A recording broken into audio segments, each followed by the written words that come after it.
ئێمە تێبینیمان لەسەر ئەوە هەیە کە ئەو ریفراندۆمەی کە دەویستری ئەنجام بدرێ هەلومەرجی نێوخۆیی بۆ ئامادە نەکراوە. نێوخۆی چی وەکو هەرێ کۆمەڵ و گۆڕان زۆریان هاوار کرد کە ئێستا زەمینەی لەبار نییە بۆ ئەنجامدانی ریفراندۆم. هۆشداریەکانی عێراق و وڵاتانی دراوسێش لەبەرچاو نەگیرا، بەڵام ئەوان وتیان ریفراندۆم هیچ زیانێک بە کورد ناگەێنێت. بەڵام حکومەتی عێراق ئێستا بە بەهانەی ئەنجامدانی ریفراندۆم هەموو ئەو دەستکەوتانەی لە کورد سەندەوە کە لە ماوەی 3 ساڵدا بەدەستی هێنا بوو. گۆڕان داوا دەکات حکومەت هەڵبوەشێتەوە و باڵا دەستەکانیش باجی ئەو شکستە بدەن کە بەسەر کوردیان هێنا. بەداخەوە کە ئەبوو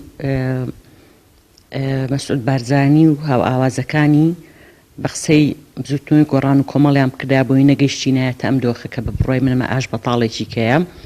ئێمە وەک بزوتنەوەی گۆڕان دوێنێ بەیاننامەیەکمان دەرکردووە، داوامان کردووە چەند خاڵێکی گرنگی تایە کە یەکێک لەوانە دەست لە کارکێشانەوەی حکوومەت و دروستکردنی حکوومەتێکی ڕزگاری نیشتیمانیە. بۆ خۆم پێم وایە پێویستە ئێستا لە ئێستایە بە پەلە ئەم خاڵە ئیشی بۆ بکرێت و هەموو ئەوانەی کە بوونە هۆکار و سەبەبی ئەم بارودۆخە سزا بدرێن، دادگایی بکرێن و هەموو ئەو دام و دەستگایانە لە ڕێی پەرلەمانەوە شەرعێتیان بۆ دروست بکرێت و حکوومەتێکی ڕزگاری نیشتیمانی دروست بکرێت.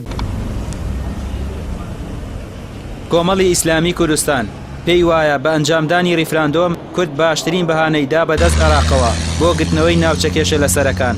لە کاتێکدا پێش ئەنجامدانی ریفراندۆم کورد پشتیوانیەکی باشی دەرەکی هەبوو کە هەموو ئەوانە بوون بە کەفی سەر ئاو. بەهۆی ریفراندۆم ئەوان زمینیان بۆ دروست بوو. بەبێ ریفراندۆم زمینەی ئەو هێرشانیان نەبوو. بەبێ ریفراندۆم وڵاتانی ناوچەکە خۆتەزانی لەو ڕۆ هەماهنگ نابوون لەگەڵیان.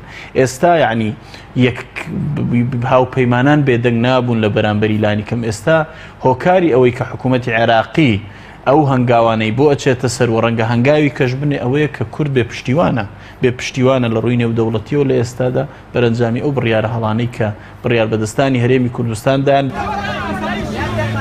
دەوترێت کشانەوەی هێزە کوردیەکان لە هەموو ئەو شوێنانەی کە لە دەستی داعشیان سەندبوو بەڕێکەوتنێکی پێشوەختە لەگەڵ حکوومەتی عێراق پێیان چۆڵ کرا. خەڵکی ئەو ناوچانەش ئاگایان لەو پلانە نەبووە، بۆیە خەڵکێکی زۆر کوژرا.